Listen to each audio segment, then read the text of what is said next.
Live, folks, so takes a couple of seconds for the live stream to organise. Okay. All right, could I just call the meeting to order? We've just gone live onto our video, so welcome to you all.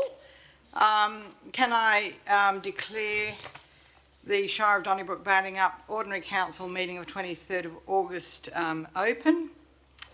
Can I acknowledge the traditional custodians of the land, the Wadandi people of the Noongar Nation, paying respects to elders past, present and emerging.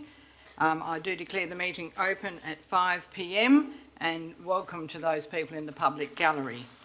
Can I also advise that the meeting is being live streamed and recorded in accordance with Council Policy EMCP2. The Commissioner I need to further state that the meeting is being live streamed and digitally recorded in attendance with Council Policy. Members of the public are reminded that no other visual or audio recording of this meeting by any other means is allowed without the permission of the chairperson. Whilst every endeavour has been made to only record those who are actively participating in the meeting, loud comments or noises from the gallery may be picked up on the recording.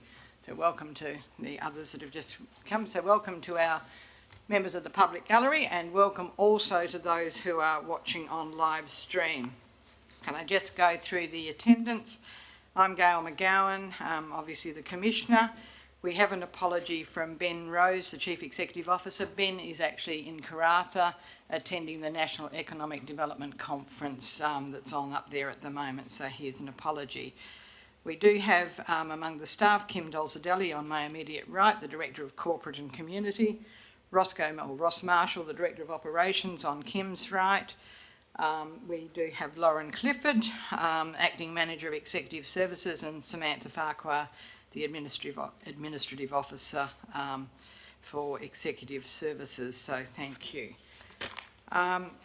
We don't have any approved leave of absence, so that's fine. I will alert people, we've got two deputations tonight, one remotely from Mr. Sheehan in relation to Bridge 5224, I think is the right number, the agenda item, and one from Mick Stroud. So we will welcome, and that's in person. I will go through my announcements now, as I tend to do. So it's actually hard to know where to start because there's been a lot happening.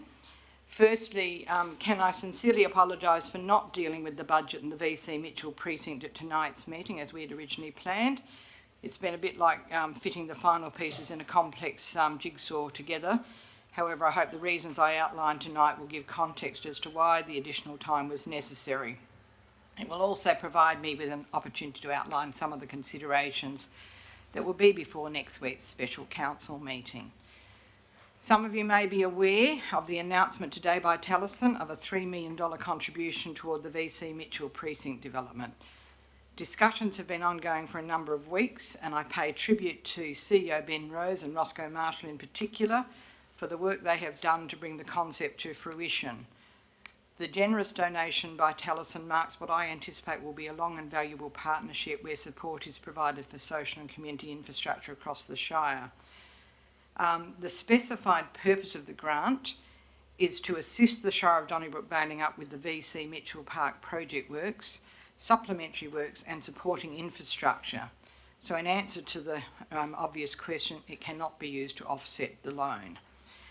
While an indicative list of projects or initiatives has been provided, the intention is that Roscoe Marshall will work with the project consultation group to refine and prioritise the list. And can I thank the project consultation group who have played such a valuable role in the process to date. We're proud to partner with Taliesin as the path to net zero emissions will require a substantial commitment to developing the resources that enable the transition. While that at times will make for uncomfortable conversations, it's a reality, it's a matter of the balance. Discussion is also continuing with the state government on the potential for top-up funding to recognise the increase in construction costs. Over the past couple of weeks, I've spent time speaking with the Director General of the Department of Local Government, Sport and Cultural Industries, as well as briefing the new Minister for Local Government.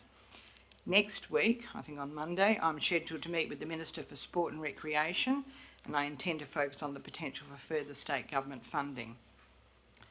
While the Shire has formally approached the state government for almost $3 million, I'm not confident that that amount will be forthcoming given the Taliesin contribution, which was not envisaged when we first approached the state government. Notwithstanding, I believe we have a strong case for some additional support. I have indicated that any additional contribution will be directly offset against the amount to be borrowed by the Council from WA Treasury Corporation, and I'm hoping for state government support for this. I genuinely believe the overall development represents an unprecedented opportunity for the community, for a community the size of Donnybrook Balingup, and hope once developed it will be a source of much pride. In my time in government, I cannot recall anything of this magnitude given the relative size and scale of the grants. At this stage, I have no indication as to when we might expect a response from government. That takes me to the budget setting scheduled for next week. Given the uncertainty of when and if we are likely to receive any industry and or further government support, I intend to support the recommendation to set rates in line with the projection in the long-term financial plan. That is a 6.5% increase. It is important to remind people that individual rates are not a simple calculation of 6.5% for everyone, and every property is different. The long-term financial plan available on the Shire website has got further information on how rates are calculated. I've been very conscious of the cost of living pressures being faced, however, believe it would not be responsible governance to reduce rates. That said, I've been very clear in my discussion with state government representatives that if the government were to approve top-up funding, that would position an incoming council very favourably in terms of not only having the latitude to deal flexibly with genuine hardship cases, but also to provide much more leeway in next year's budget. As I have indicated in previous meetings, there will continue to be pressure in areas such as asset maintenance, insurance premiums and waste management and other things, so I'd expect this to figure in future budget setting exercises. The agenda and papers for next week's special meeting are available online and provide the full context of the budget. Also provides all of the detailed information on the VC Mitchell precinct, including the stage 3 consideration that will happen next week. Other than the setting of rates, I'd advise that the budget does contain provision for such things as a service level agreement with the Balingup Arts and Cultural Hub, the CCTV cameras for the pump track, a continuation of the small business grants program, and an increased level of support for the Preston Press. In terms of the CCTV cameras, these were ordered a few weeks ago and I expect they'll be in place very soon. And I thank those who have advocated for these to be provided. I will also flag that along with the budget and likely progression of the VC Mitchell Park project, there will be consideration of an extractive industries licence. The proponent will be making a deputation this evening, and I understand we have 3 further deputation requests for the meeting next week. Another substantive matter to be dealt with this evening is the proposed adoption of the property management framework. Currently, there is not guidance around the Shire's lease management, which has led to disparity in occupancy agreements, resulting in a lack of clarity on the terms, conditions, rent, nature of activity or value to the community. A set of guiding principles has been developed. The framework will take some time to implement and will need to take into account individual circumstances. However, it's an important step in achieving much needed transparency and consistency. Tonight, I will also consider the future of Historical Bridge 5224. This has been a long-standing issue that needs to be brought to conclusion. One of the property owners involved will be making a deputation via electronic means. I would like to congratulate Kim Dolcedelli, Belinda Gibson and the finance team at the Shire. Today we received advice from the Auditor General Caroline Spencer that the Shire has been recognised in her report to State Parliament, I think was tabled today, as one of the 2021-22 inaugural best practice entities for the timeliness and quality of financial reporting and controls. She says the achievement acknowledges the Shire's performance across a number of criteria, including the timely preparation for audit, high quality financial and maintenance of good financial management control. This is a great recognition of the small, hard-working and dedicated staff. I also thank the independent members of the Audit and Risk Management Committee, Ian Telfer and Vivian McCarthy, who provided invaluable guidance. So Kim and Belinda and co, well done. And I think I'd also note that we've received this year's Auditor General's report, or at least the preliminary outcomes, and they have again commented very favourably. Finally, I would remind people that there are only a couple of days left in which to make sure those eligible to vote in the local government elections are validly registered on the electoral roll. In addition, nominations for a position on the newly elected council will open on the 31st of August. So please play your part in the democratic process. I would add, when I met with Minister Michael, I think it was last week, the new Minister for Local Government, we talked about the possible range of scenarios with the election. I think the Minister is because one of the questions that obviously comes up is what if we don't have at least 9 nominations. I think the Minister is of a mind that the council would still be formed provided we could form a quorum of at least 5. So but I think for a healthy democracy it would be great to see choice and diversity. So that was they're my announcements. In terms of declarations of interest, I have no declarations of interest. Public question time. I think we have one or a couple of questions. So hang on, you're going too fast for me. Oh, it's all right, Sam, I'm right. Responses to previous public questions taken on notice. I think there's a response to a question from Ms Glover, and then a second response to Ms Glover, third response to Ms Glover, fourth response to Ms Glover, fifth response, sixth response, seventh response, eighth response. I think they're right. So I'll take those as read. There's also 2 responses to Shane Sercombe, and I'll take those as read as well. I've also received today a further question from advised from Ms Glover, so thank you, Lisa, for that. I saw you somewhere. Where are you? Oh, there you are. Sorry, I couldn't hear. Your question was a follow-up, I think, on previous information that relates to the previous public questions taken on notice.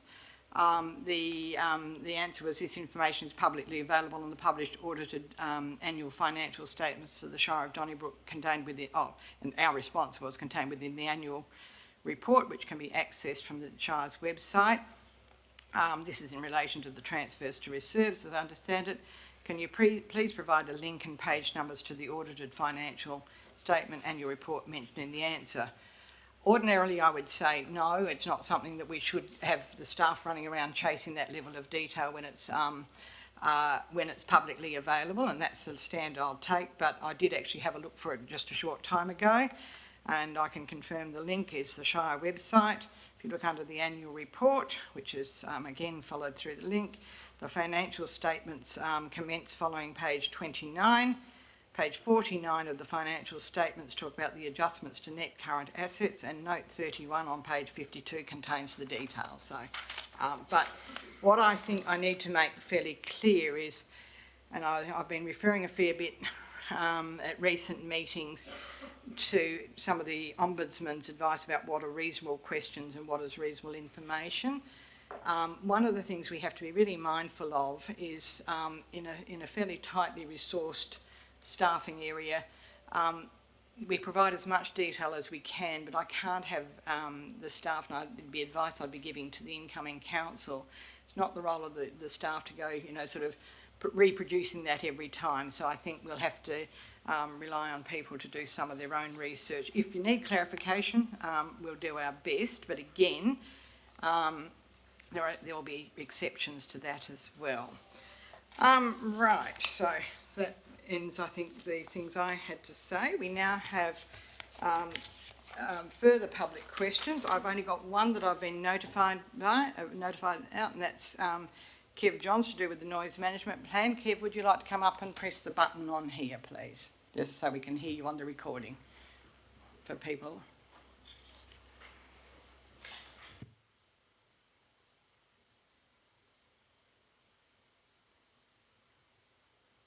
Exit whichever one you like, so long as you press the button and speak to the microphone so that those watching online can hear you.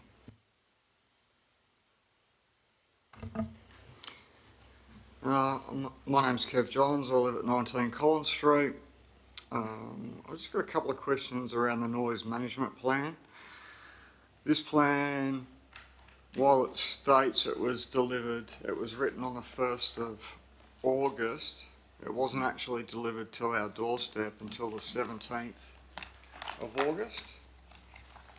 And then following that, it actually wasn't printed in the Preston Press until at least when after the Preston Press was printed, which I'm assuming is after the 21st, considering they asked for everything to be done by the 21st. So, firstly, I just want to kind of ask, what's the normal process with actually contacting the people that are going to be mostly affected in terms of time?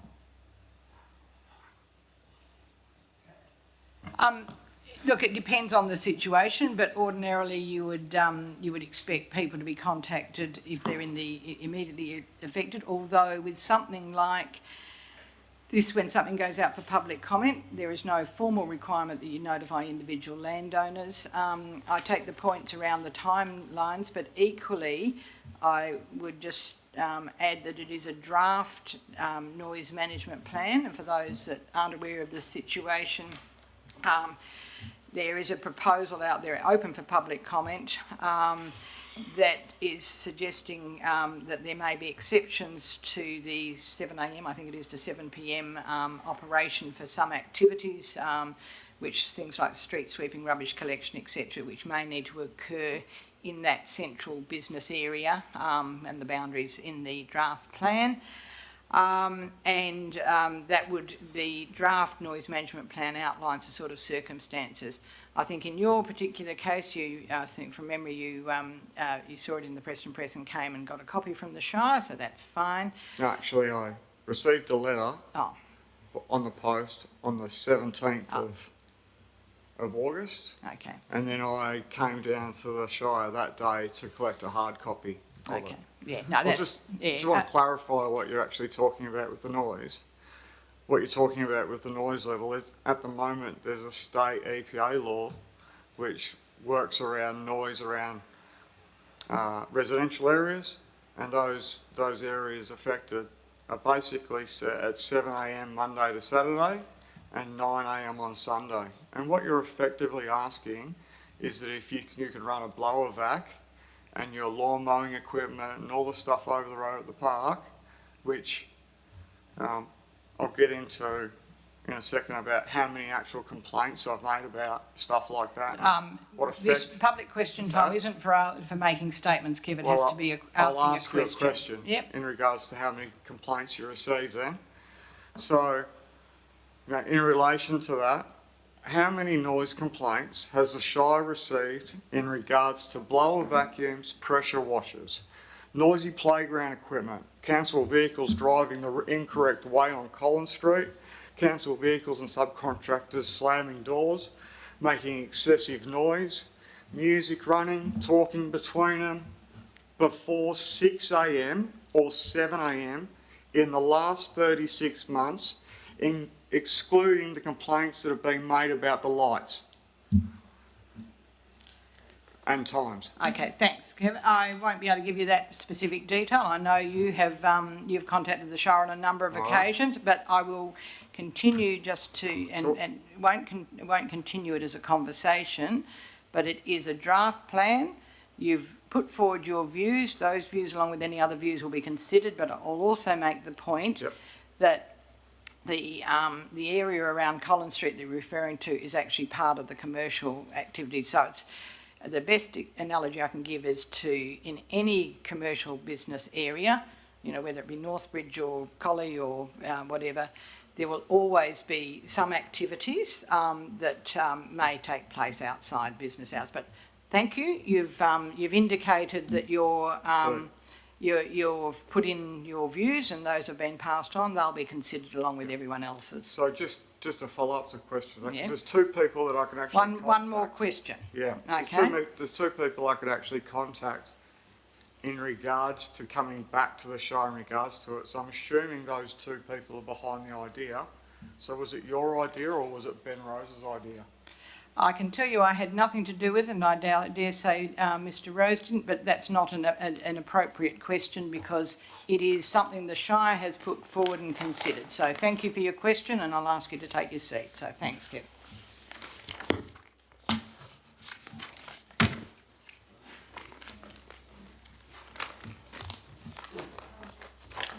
All right, we move on to item 6. Sorry, I missed that. Yeah, so please take a seat and, yeah.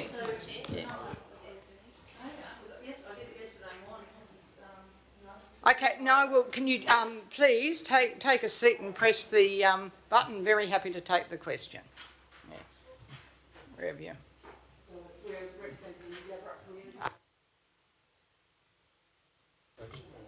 Is it a deputation or is it a question? We've got two questions each. Okay, no, that's fine. Can you just say who you are, so you don't have to give your physical address, but just where you're from?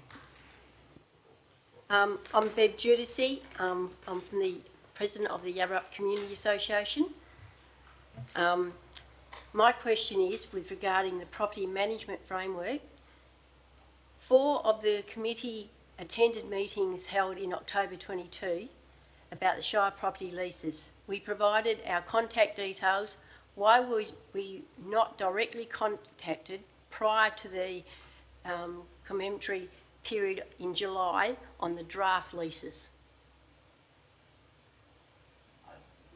Ask Ms Clifford if she has any information on that, but we might have to take it on notice otherwise.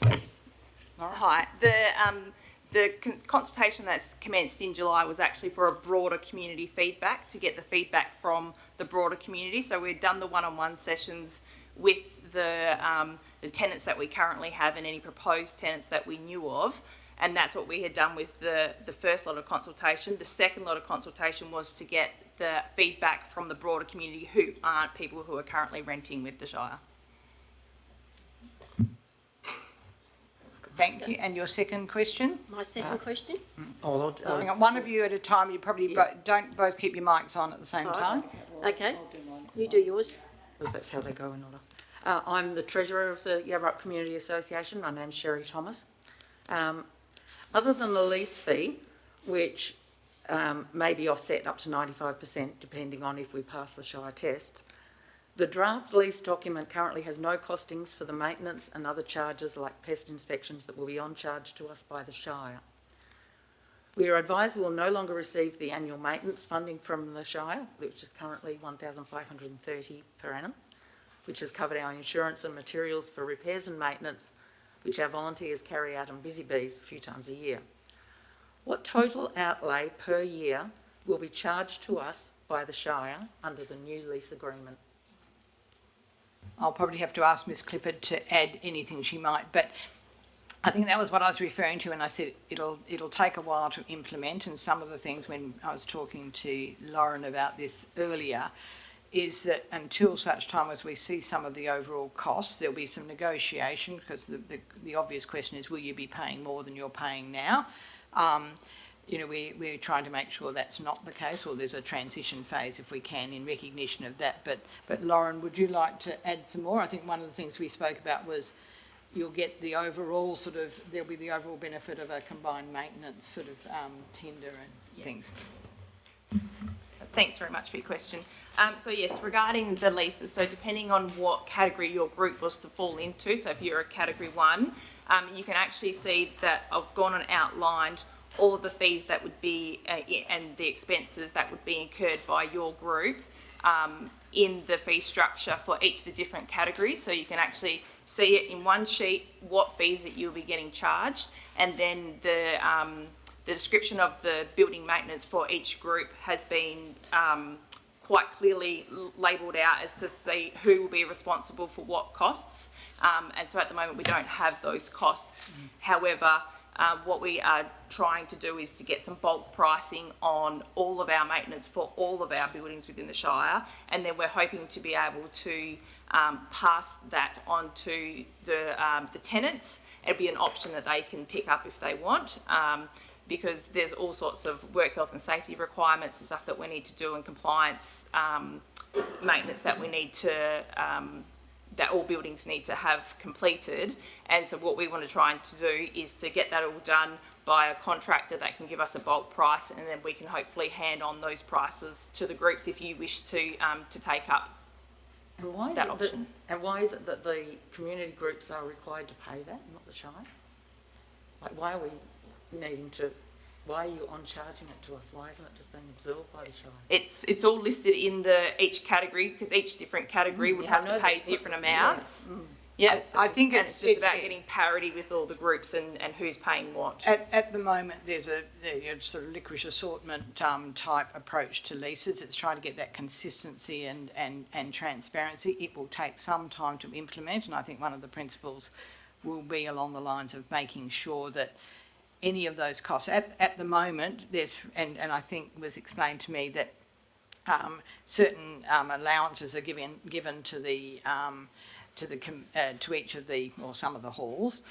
That was always intended to pay for some of those maintenance and other costs. It appears as though the Shire's picking up all the maintenance costs without the acquittal of some of those expenses. So it's bringing that into line, but it'll take a little while to come to fruition. But I'd suggest you probably have another conversation with Lauren offline, because I think it's worth continuing the conversation about how implementation would work, and I think that's an important aspect. So thank you. You had one more question?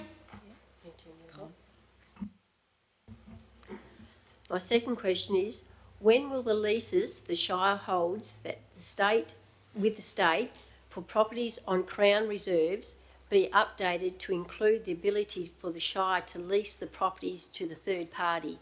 When do you expect to implement the new leases? Ms Clifford.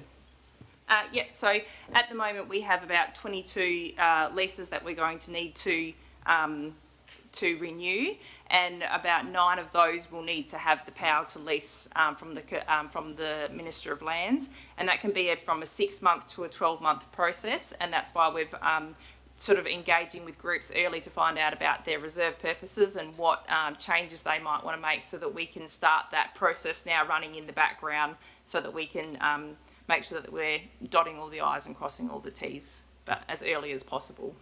So our insurance we've got now, if there's a loophole, they can back out of it because you don't have a lease. I think that's something probably come and talk to Lauren separately about, because it's one of those things that it's existed for a while now. It's probably a loophole now. It will continue to be a loophole. They're the things that Lauren is talking about needing to be addressed. Yeah, and Lauren can add some more there. Yeah, after our phone conversation the other day, I touched base with our insurance company, and we are with Local Government Insurance Services, and all of our properties that we lease are on our property register, and they've said that they're all covered. It doesn't matter about our agreement with you and with the state. It matters whether we've got that property on the register and that it's all accounted for. So I'm talking about our insurance we have. okay. That's not going to be valid. So if we haven't got that lease, like if it's not, insurance companies look for loopholes, and if we don't have not just a lease with you, but if you don't actually have the lease to lease it out to us, our insurance is virtually non-valid. Why are we paying it? That's probably a matter you'll have to talk to your insurance about, and then come and have a chat with Lauren, because I can't answer that one now. So thank you. Yeah. And did you have one last question? Yep. While we have good attendance at community events, we struggle to get volunteers on the Hall Management Committee, so it's unlikely that another group would take over. If the Yabrup Community Association decides the lease is too onerous and hands back the hall management to the Shire, how will that work? All of those things have to be dealt with at the time, but I think one of the things I can say with some certainty is the support of those associations is recognised and appreciated, and that would be the desired outcome. So pulling the rug out from under your feet isn't sort of one of the things that's even contemplated in any way. So I think that will be an ongoing conversation. What I'm getting at is if we decide it's too hard, it's just too, like, we've got to do too much fundraising to cover all the costs of this. Then the Shire would actually have some decisions to make around the future of the hall, but I cannot imagine, given having been out to the hall and had a look at the hall, that that there'd be anything other than a desire to keep the hall. Yeah, so thank you. Thanks very much. Now, Sian, I think you came later and had a question. No, that's all right. Feel free to come up.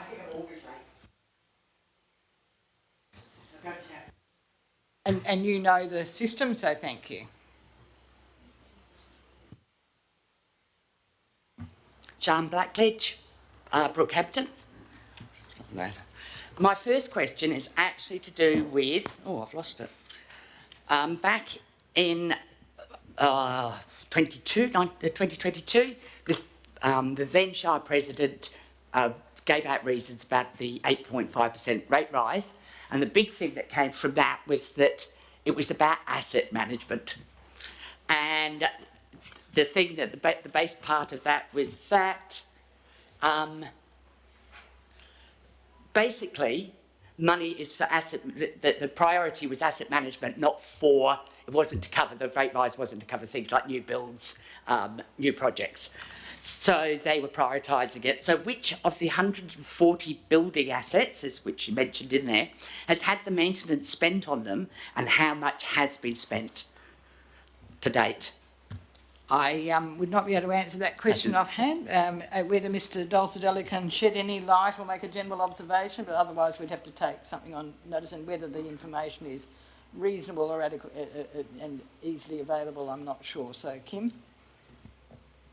Yeah, look, in terms of the asset management, I guess the monthly financial reports in the capital expenditure area, that actually does detail all of the works that are being undertaken, and it does also split those works into renewal, upgrade, new. So that'd be a source to actually find out that information. Certainly in the budget document, or the draft budget document, that is online to be considered next week. That has it for the 22-23 financial year as well. So yeah, most of the capital that comes into our capital expense program through the year, or for a particular budget, I actually look at the asset management plan, and basically that's what gets in first. I just wondered, in line of the one about Brookhampton Hall, which stated that it hadn't been used, is that because the maintenance hadn't been carried out, or the money hadn't been given to the hall for the maintenance? Mr Marshall? Yeah, I can probably add to that. The amount that was in the budget last year wasn't enough to do the works. So we've actually requested an increase to that budget, and that's after getting a couple of quotes from the market. So pending budget approval, we should have enough money to actually do those works now. And I think from memory that amount goes up from something like $50,000 to about $86,000, did I see in the draft budget? And mine, or thereabouts. 78,350. Oh, sorry, 78,350. So I had them roughly right, and it'd be my intention to approve that. So you can. Well, that's good, because I'm a Brookhampton resident. I heard that at the beginning. Did you have another question, Sian? I do have. Yeah. We're talking about the business entities once again with these plans. One of them has a 10-year lease, I noticed. Will all businesses, including private, community groups, sports and non-government organisations, be offered the same type of lease? Whoops, I think that is something that we're trying to work through at the moment in terms of how you actually implement, but I shall ask Ms Clifford to see if she's got anything else to add, so thank you. Thanks, Commissioner. Yes, so each of those categories that we've mentioned in the property management framework sets out what will be a standard template guided by the information that's within the framework. And so we've tried to break it down with like the smaller community groups not having to take on as much as obviously the bigger community groups or commercial entities. So the commercial leases won't be coming across in the new property framework until such time as their leases have expired, just due to the arrangements being too difficult to change part way through. However, we'll be encouraging all of the other tenants on the community side to be able to take it up. But yeah, they will all be a very similar document. That was the reasoning why it's very difficult for staff to manage the leases at the moment, because everyone's got very different arrangements. So we're hoping to bring them all into line and to have some parity with all the groups. Well, thank you. Can I have one last question? Very quick. Generous, you can be very quick. Very quick. It was about business grants. I'd like to know what the criteria actually was to grant those, because one of them was for going on to online. Doesn't mean that that resident will stay a resident and we're paying for an online business. And so I just wondered if there was a written criteria that came with them. There was some preliminary criteria and one of the recommendations that will be in tonight's, no, it's tonight's or next week's, can't remember, it's tonight's budget, around continuation, sets out the criteria. I would, there's probably some things you can't determine, but I would also say that business takes many forms these days and we have to be adaptable. We'll obviously be prioritising local businesses. I think it's a really good initiative. The initial evaluation is good, but having a policy and a framework around it, and that will be something for an incoming council to obviously have to contemplate. And can I also add, in terms of the property management framework, one of the conversations we're talking around now, and I think the incoming council will have to grapple with, is also some of that transition and principles of no disadvantage or minimal disadvantage, and how that transitions. But I think one of the things I've heard most often is, that people don't see that transparency or fairness. So sometimes it's a bit painful to get from where we are to a new place, but I'm confident that that's the intention, and the Shire staff are working in good faith. So thank you, Sian. Thank you. Yeah. Okay, I have no further questions that I'm aware of, so we'll move to deputations now, and we're going to, what have I done? Oh, petitions, sorry, I always leave, it's usually the accounts I miss out. So we have, I just acknowledge a petition regarding Jays Road, a request to re-establish shoulders and widen the seal has been received by the Shire and signed by 108 individuals, and Jays Road is a road that runs up past the hall at Balingup. While the petition does not meet the requirements of the Shire of Donnybrook Balingup meeting procedures, Local Law 2017, as set out in the clauses outlined there, the petition matter is to be addressed at the next Ordinary Council meeting being held on the 27th of September 2023. So it doesn't quite fit the criteria for a petition, but we will deal with it on the 27th of September. So thank you for that. 6.2, we have no presentations. 6.3, we're going to do our very best to invite Mr. Sheehan, not the first, up on the item of Bridge 5224.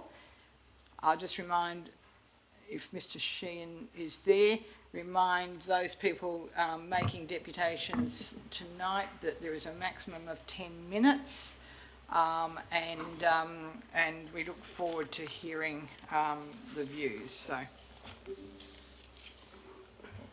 okay, hello, can you hear me, Mr. Sheehan? Oh, I can, Commissioner McGowan. Okay. And I can see you and hear you, but we might just try and, this will be a bit of a test of the technology. One thing I have suggested is that we have to improve the technology and some of the equipment here. So for anyone coming, being a prospective council, that's one of your first tasks. So, okay, please commence it's 5:38 now. I'm happy to listen to your deputation. Commissioner McGowan, thank you for taking my deputation. I make these representations in relation to lot 3195 in relation to Bridge 5224 to attempt to present facts not presented by Administrative Council and correct erroneous statements made by Administrative Council in the briefs to you, and confirm that there is a viable option to solve the issue that needs minimal legal processing and can be commenced by the Shire immediately. These representations and answers I provide to you are all made without prejudice. I acknowledge that there remain significant differences of opinion amongst the parties in terms of Bridge 5224's ownership and actions taken to resolve the matter. I request that you note that, in my opinion, the actions undertaken by staff, in accordance with council direction, have and continue to be unlawful, unreasonable, clandestine, and that the written representations made to council and yourself are biased and include untrue statements.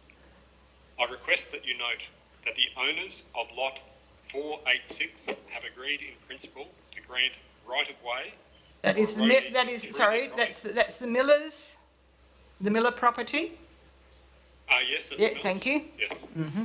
And I've forwarded an email to you from Yeah, I've Darren seen Miller. that one. And I believe Darren may be in the audience there tonight.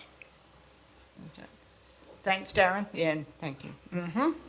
So Mr Miller would be able to confirm that he sent an email and he has agreed in principle to grant a right-of-way or road easement to lot 3195, but also potentially to the other landholder whose access will be removed, but that has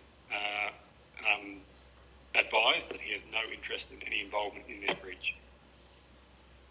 I request that you direct the Chief Executive Officer to commence the construction of the road along the existing road reserve from Ferguson Road through to lot 486, the Millers property, to enable legal access to properties currently landlocked through no fault of their own.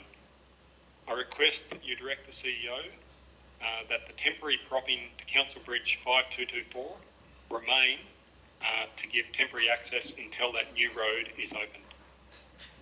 In my opinion, Mr Rose and Mr Morgan have repeatedly presented biased and untruthful information to Council. I would remind you, Mr Clifford, that there's no, Mr Sheehan, sorry, there's no place for derogatory comments, but I take the point that you don't support the information provided.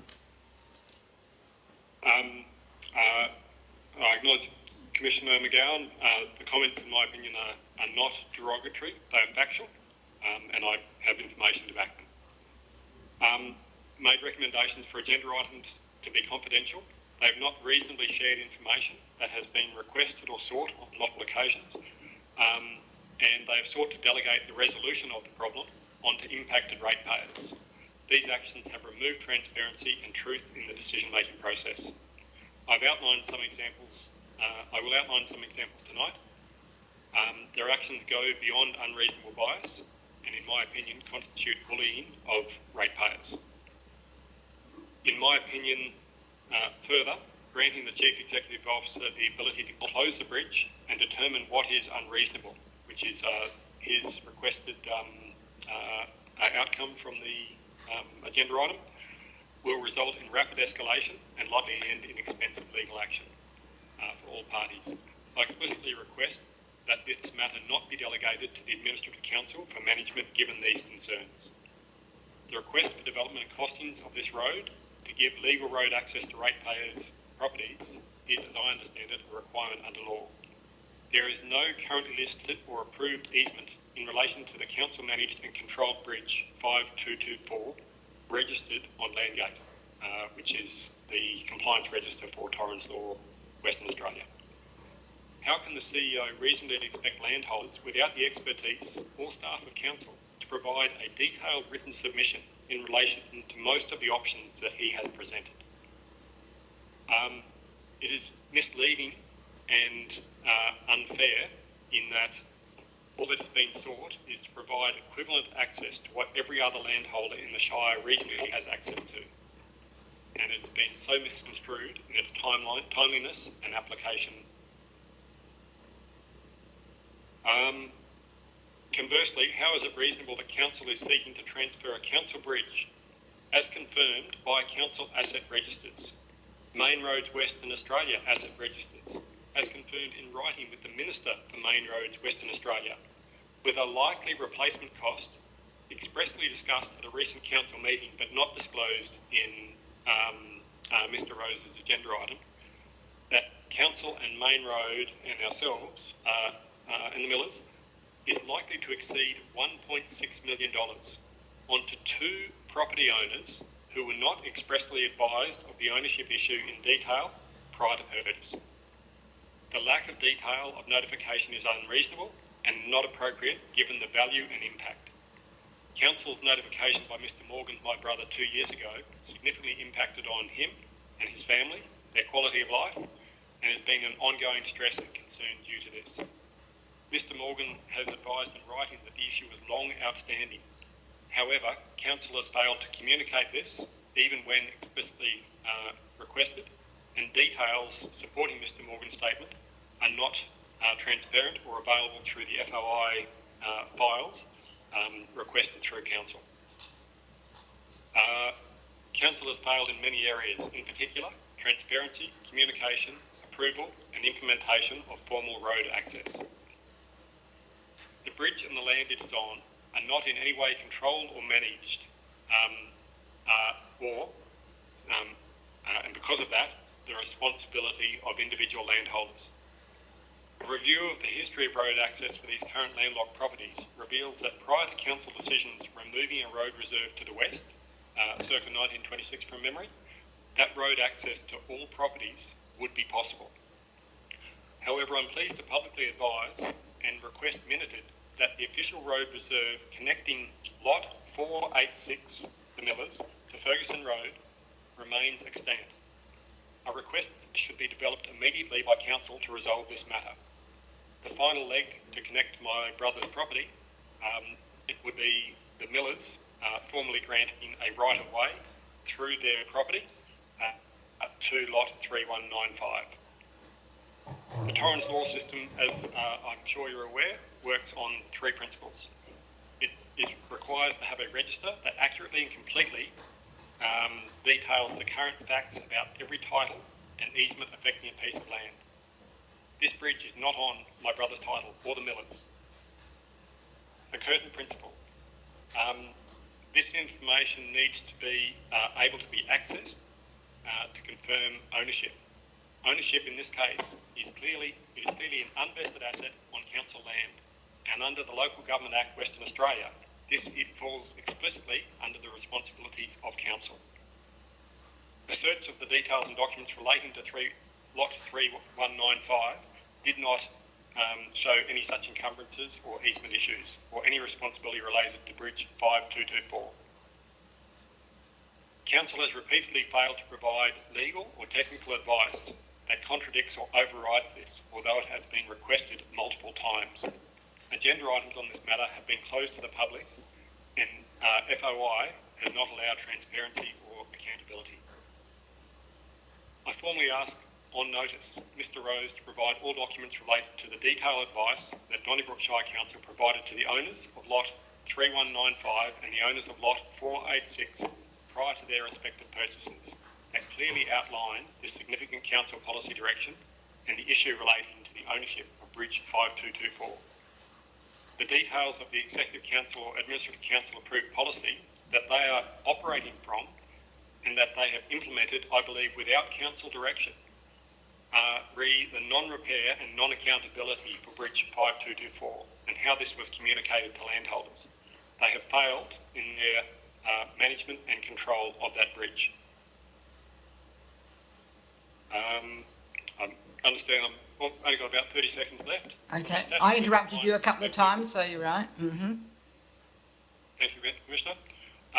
Interpretation of Section 353 of the Local Government Act 1995 explicitly places this unvested facility with the responsibility for Donnybrook Shire Council.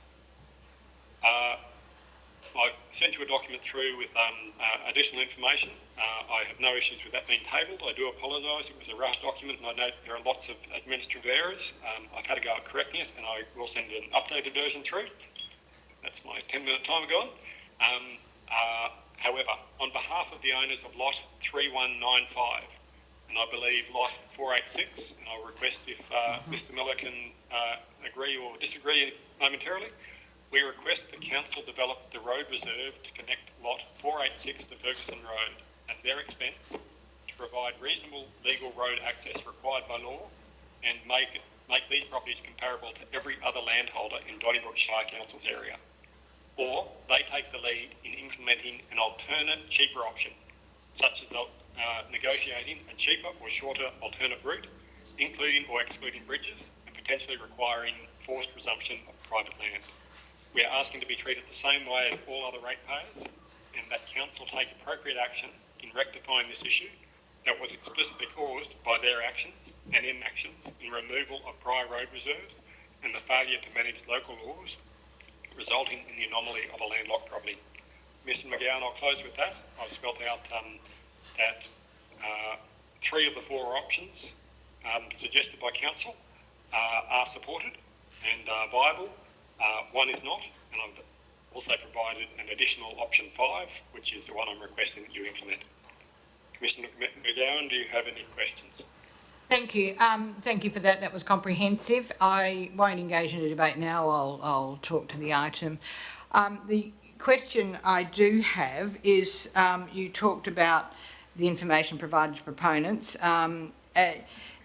Certainly on information I have seen, is written correspondence confirming before the property subject to 3195 was purchased, it was made clear that the Shire was of the view and had legal advice that it was not responsible for the bridge in question, and that was a risk to be considered when purchasing the property. Can you confirm if that is the case, if you're aware of that?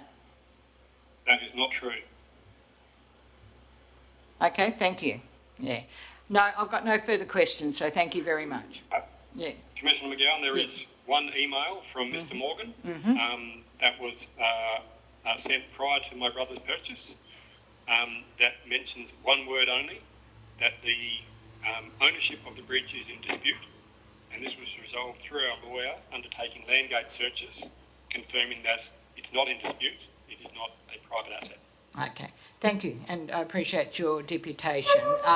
I will state again that this is, as you say, it's a long-running issue. It does need to be brought to resolution, and I will deal with it appropriately tonight. So thank you. All right. Now, I think, yes, but you're keeping Mr Sheens, or he'll come back when you're, yes, okay, whatever. Yes, I just need to. I think he wanted to come back for the actual item as well, didn't he? Yes. I guess you mentioned you can see it on YouTube. Oh, okay, good. So long as he has access, so that's good. Okay, so Mr Stroud, I saw you pop in there somewhere. Could I invite you up to? Yeah. Okay. Oh, all right. Thank you very much. Yeah, thank you. And Mr Stroud has kindly forwarded me documentation both prior to tonight and today, so I will take that into consideration as we move to that. So thank you for that. All right, we move on to item 7, the confirmation of the... It's still hot in here, is it? Is everyone a bit warm? Yes, yes, I think... Normally everyone's out the back freezing, and I'm, yeah. So thank you, people, and I'll see a lot of you next week, no doubt. Okay, we'll try and deal with the temperature. Confirmation of minutes, item 7.1, the ordinary meeting of council or the commissioner held on the 26th of July. The executive recommendation that the minutes from the ordinary meeting of council, the commissioner held on 26th of July, be confirmed as a true and accurate record. 7.2, and I move and carry that motion. 7.2, the Audit and Risk Management Committee meeting of the 15th of August 2023. And the minutes are attached at 7.2 bracket 1. The executive recommendation is that minutes from the Audit and Risk Management Committee meeting held on the 15th of August 2023 be received. I note that and received those minutes. I think I would note that meeting from memory brought to 4 meetings of the Audit and Risk Management Committee since I've been in this role, so I'm pleased to see that getting back into a regular cycle, and I'd encourage that to continue with the new council being elected. Reports of committees, there are none. Reports of officers, the first item. Now, I haven't missed anything again in terms of the accounts, have I? Usually manage to miss those. No, that's fine. Director of Operations, we have the South Western Highway and Phone Road Proclamation and Deproclamation. The recommendation is that the Council, Commissioner, 1, endorses the proclamation of the recently completed realignment of South Western Highway H009 between Brookhampton Town and Tassone Road as shown on drawings 22.3.21, and then 000022-00 and 2023-21-000023-00 in accordance with Section 13 of the Main Roads Act 1930. 2, endorses the deproclamation of a section of Western Highway H009 between Brookhampton Road and Tassone Road as shown in drawings 2023-21-000022-00 and 2023-21-000023-00 in accordance with Section 13 of the Main Roads Act 1930. I'm now regretting that I started reading out all the zeros. Subpoint or recommendation 3, instruct the Chief Executive Officer to sign and document this resolution on drawings 2023-21-000022-00 and 2023-21-000023-00 to satisfy requirements under Section 13 of the Main Roads Act 1930. Once this is complete, the original drawings are to be returned to Main Roads for their further process in accordance with the Act. 4, instructs the Chief Executive Officer to update the Shire of Donnybrook Baling Up Assets database to recognise the extended section of Phone Road as a Shire asset. And I understand this is a fairly routine process because we've just had some works completed on a portion of South West Highway, and this just undertakes the formal part of the process. So on that basis, I'm prepared to move and carry those recommendations. So thank you. We now move to the item 9.1.2, I think Historical Bridge 5224 and the progress of actions, and noting and thanking Mr Sheehan for his deputation. Can I also note the presence of Mr Miller in the room and also extend or pass on my condolences on the passing of Lex.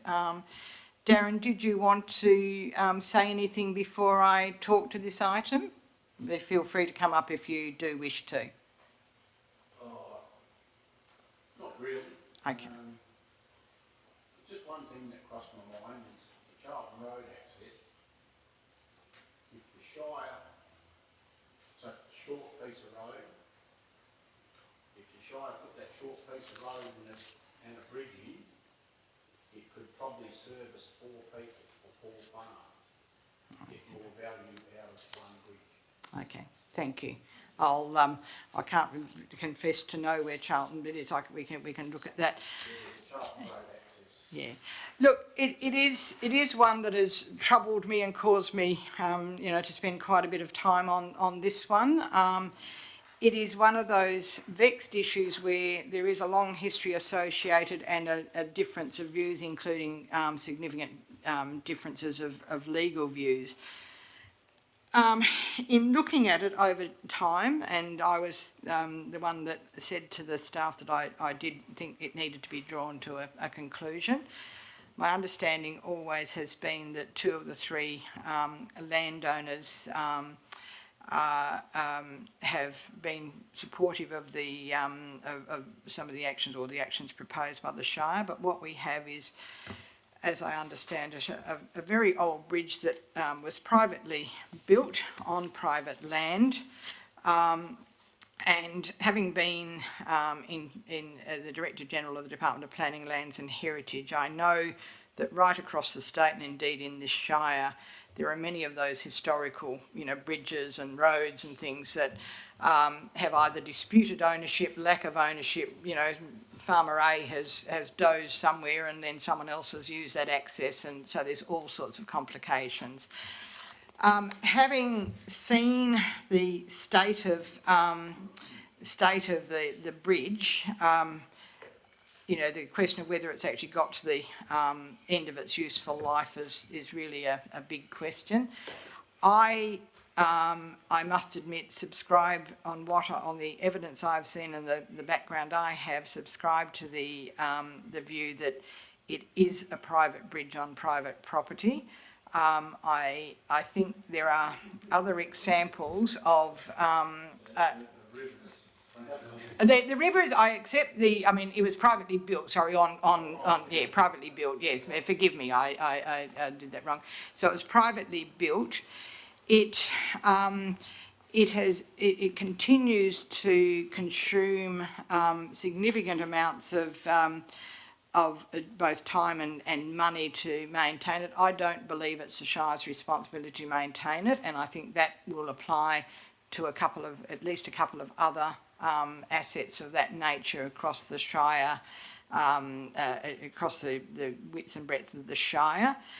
The resolution before me, has a number of parts, and I take the comments by Mr. Sheen in his deputation that he doesn't support that the chief executive officer should have the say on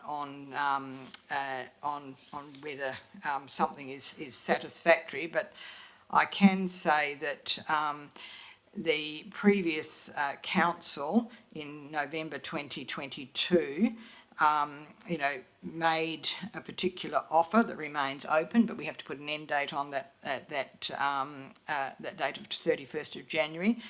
It may be one of these ones that actually does end up having to be resolved in a legal context. I'm sympathetic to the challenge faced by the landowners. I will take that notice. I think the issue that I have is that in terms of the time and effort that continues to be taken on providing access to three landowners, and I think 3 or 4 landowners, is probably not commensurate with the obligations across, right across the Shire, and I struggle with that. So in conversation with Mr. Morgan and Mr. Marshall, it's very much of the view that we do need to bring it to conclusion. I think this resolution, as proposed to me, does actually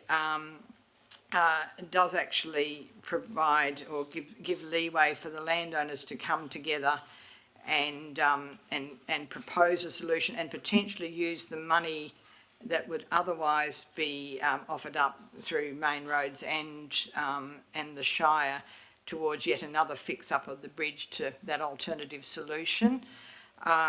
I have yet to see, and I think Mr. Sheehan said that the owners of property 4223 or lot 4223 haven't indicated any interest in the involvement. I don't support the Shire getting involved in potential compulsory acquisition of land, so I'd encourage the landowners to continue to work together and with the Shire, because I think it would be a good bit. I cannot, in all good conscience, support further monies and time of the Shire going towards trying to find a solution that that may not be practical or isn't supported by all three landowners. We do have other instances of other bridges and potentially landlocked properties. Certainly the information I have seen and the legal advice I have seen, and one of the in response to one of Mr. Sheen's comments around not being provided access, I understand that a significant amount of access has been provided to material, but obviously legal advice is often subject to professional privilege, and that's one of those things that has to be taken into account. So I think in my conversations with Mr. Morgan, he's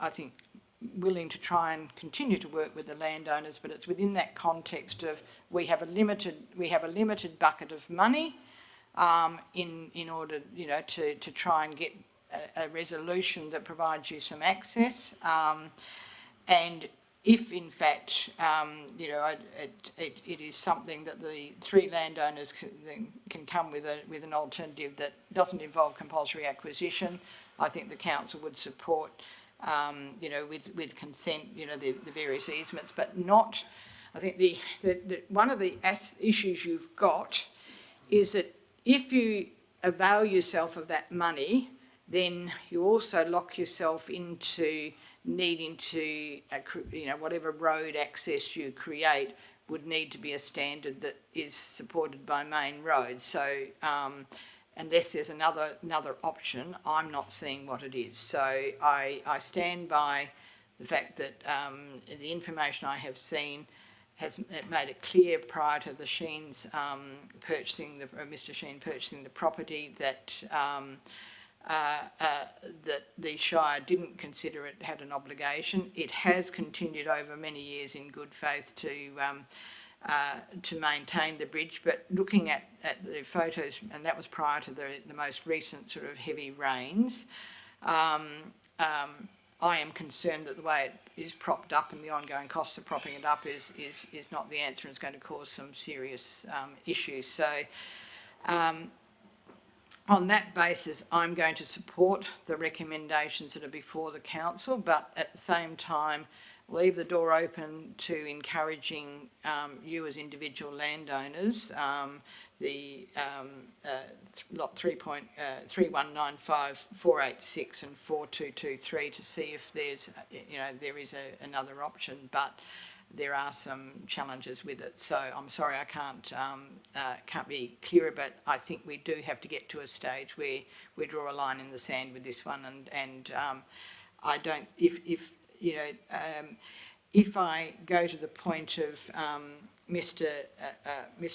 Sheehan's argument that I need to treat everyone in the same way as all other ratepayers, is that I think you'll have lots of historical instances of people with some of their access to properties that doesn't necessarily conform, you know, in that sense. So on that basis, I'm going to note that the actions undertaken by staff. I will certainly note the view about that Mr. Sheehan has expressed, but I note the actions undertaken by staff in accordance with the Council's resolution of 23rd of November 2022. Ordinary Council meeting agenda item 12.1.2 have not resulted in the matter being resolved. Acknowledge that there remain differences of opinion among the parties in terms of Bridge 5224 ownership and actions to be taken to resolve the matter. 3, instruct the Chief Executive Officer to forward further correspondence on the basis of it being without prejudice to affected landowners for consideration as per the following terms. 3.1, that the Council's offer is resolved at the 23rd of November 2022 Ordinary Council meeting item 12.1.2 remains available to all applicable parties to accept up to 31 January 2024 only. 3.2, any terms or conditions placed on landowner in principle written support of Council's offer considered unreasonable by the Chief Executive Officer will result in the Shire deeming that in principle support has not been achieved. 3.3, advise all landowners that Shire staff will not undertake any further consideration, discussion or negotiations on other potential options for the resolution of this matter unless a detailed written submission is provided and determined to have merit for further consideration by the Shire and the MRWA in the opinion of the Chief Executive Officer. I am prepared to add in a proviso, a 3.4, that prior to determining an offer or is considered unreasonable, the Chief Executive Officer should consult with the council, the elected council, because that will happen at that time. So that would be an amendment, Sam. Prior to determining that let me just until prior to determining that a detailed written submission or alternative course of action is unreasonable, the chief. Written is that a detailed written submission or alternative proposal is unreasonable, the Chief Executive Officer is to consult with the council.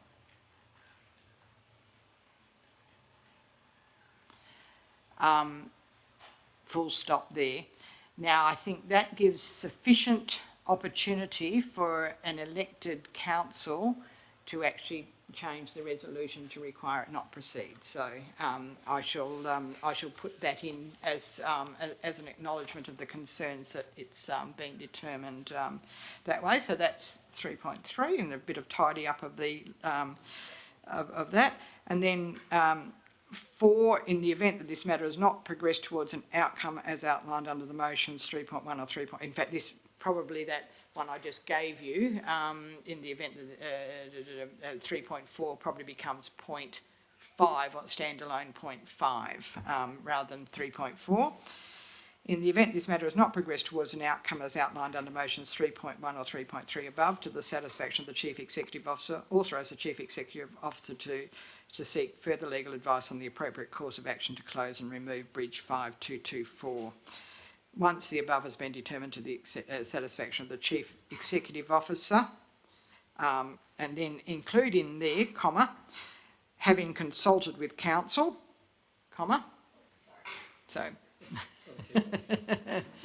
okay, so we're in, yes, we're, yeah. Yeah. Okay, to the set. Go into 4. You can fix up your numbering later. So come down to 4. Once the above has been determined to the satisfaction of the Chief Executive Officer. So keep coming down, down, down. There you cursor, yeah. Where you, yeah. After the first Chief Executive Officer. Yep, there. Right there. Having consulted with council, comma. Yeah, okay. And then. So there's no access to the property then? There's not from that. Yeah, and there will be no access to some. You may do. There will have to be a resolution, and I'm forcing a resolution. Thank you. And so I shall determine with those amendments for that to be moved and carried, and thank all of those. And I know it's been a torturous process, but I do believe it has to be brought to a head, so thank you. Yeah. Okay. Have you got that, Sam? Enough to... Okay, thank you very much. 9.2, Director Corporate and Community. 9.2.1, Accounts for Payment. July 2023. The schedule of accounts paid under delegation number 1.2.23 is presented for public information, attachment 9.2.1 bracket 1. And I note that.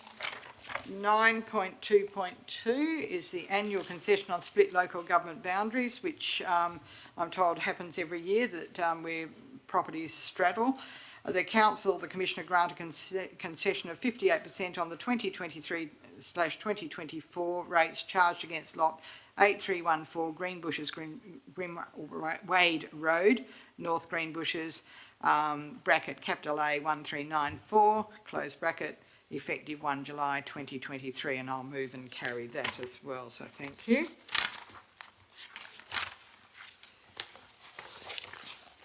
Okay. Have I missed something again? No, that's all right. Chief Executive Officer, so 9.3, 9.3.1, Property Management Framework, Consultation Feedback. So again, this was the subject of the deputations, and this has been quite some time in the making. As I said in my introductory remarks, there hasn't been that guidance around the lease management, which has that disparity in occupancy agreements, etc.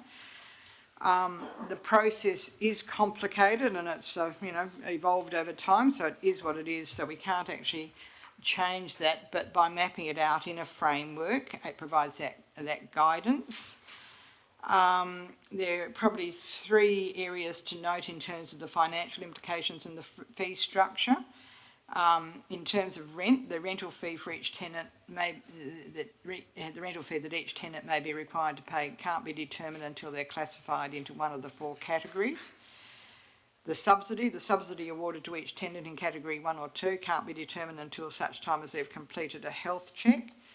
And then in maintenance costs, one of the issues is we don't have that, as Ms Clifford said, we don't have a clear understanding of the maintenance costs for each individual building, historically or moving forward. So, as a way of reducing the overall maintenance costs, we need to consolidate all the scheduled maintenance for its buildings and to seek bulk pricing to have that completed annually. And then that might be offered as an option to each tenant. But it also helps with some of those governance issues surrounding compliance. So, for instance, and one of the examples mentioned to me was, it's not simply a matter of being able to clean your own gutters anymore. We've got obligations under the Workplace Health and Safety Act, etc. So that's an issue there. So it does allow for management agreements into contractual arrangements for the management of a building and outlining terms and conditions, and they'll be unique for each circumstance, but they'll be under that common framework. It's certainly to try and mitigate risks and get collaboration happening. There are, as have been outlined in the paper, guiding principles, and the guiding principles to have consistency and getting a common form of lease document, because they all look very different, and this was something that was, I think, also highlighted by Ronnie Hurst when he was looking at in doing his work. The guiding principle 2 is equity, so common sets of responsibilities and costs with parity. The guiding principle 3 is simplicity, so to try and keep it as simple as possible. Guiding principle 4, clarity, especially with regard to who's responsible for maintenance. Guiding principle 5, capacity and capability. So basically, they're wanting to ensure that the lease policy or standard lease agreement does not unnecessarily prohibit innovation or tenant revenue opportunities and is realistically manageable from a governance and administration perspective for both the lessee and the lessor. And I think, it's probably the point to note is that the policy or the framework neither has been, designed to try and prohibit innovation or revenue opportunities, but just trying to get that consistency across. So, Lauren, did you want to add anything more? I think you've got a summary of the feedback received on the consultation process. Yeah. No, okay. All right, well, I do propose that I note those submissions received during the Property Management Framework public consultation period as per attachment 9.3.1 bracket 1. Approve the Property Management Framework as per attachment 9.3.1 bracket 2. 3, adopt the 3.1 new council policy EXE/CP 11 property management as per attachment 9.3.1 bracket 3. 3.2, amend council policy EXE/CP1 commercial lease as per attachment 9.3.1 bracket 4, and 3.3, amended delegation 1.2.2.1 disposing of property. Is that meant? As per attachment 9.3.1 bracket 5. 4, instructs the Chief Executive Officer to publish the infograph and tenant invitation on the SHARS website as per attachment 9.3.1 bracket 7. And while I won't make it a formal recommendation, so I'll move and carry that, but I'll also note for the incoming council that I'd encourage them to sort of review the operation of the property management framework within about 12 months of its operation, because I think that will, it will require some nuancing and finesse as it gets implemented. So thank you. 9.3.2, review of the small local business grants program pilot. So this has actually, the review has been carried out of the pilot program, and as I mentioned in my presiding members' comments, I think an allocation has been provisionally made towards continuance of the local small business grants program as per the 2023-24 Shire budget. It also directs the Chief Executive Officer prior to commencing the grant program for 2023-24 to first develop formalised governance arrangements for the grant program, including but not limited to a council policy guidelines document, template application and forms, assessment criteria and forms, and determine that a two-tier funding structure be applied to this grant program in the future, being 4.1 grants under 1,000, 4.2 grants between 1,000 and 5,000 maximum. So I think this is a good initiative, and I congratulate those involved in developing it, and I'm happy to move and carry that. So I think on that assumption, that will be something I'll support in the budget at next week's meeting. Okay, item 10, elected member motions of which previous notice has been given. There are nil. New business of an urgent nature introduced by decision of the meeting. There are nil. Meeting's closed to the public. Now, I do have to consider, I will be closing closing the meeting to consider the request for tender for tree pruning services, and I can say in advance, whilst it's a confidential item because it does deal with a tender, I will come back to release the resolution in the meeting minutes, we'll release it, but we are proposing entering into a contract in terms of an advertised tender, and the scope of works around the tree pruning. It was advertised in the West Australian on the 15th of July and the South West Times on the 20th of July. Submissions closed on the 2nd of August. And in the confidential item, I'll be awarding that contract to a company that I think has been doing it previously. So on that basis, I'm going to actually close the meeting to the public. I'm happy to stay on. I'll deal with that tender, and then I'll be coming back to formally close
Okay, we're now back. I declare the meeting reopen.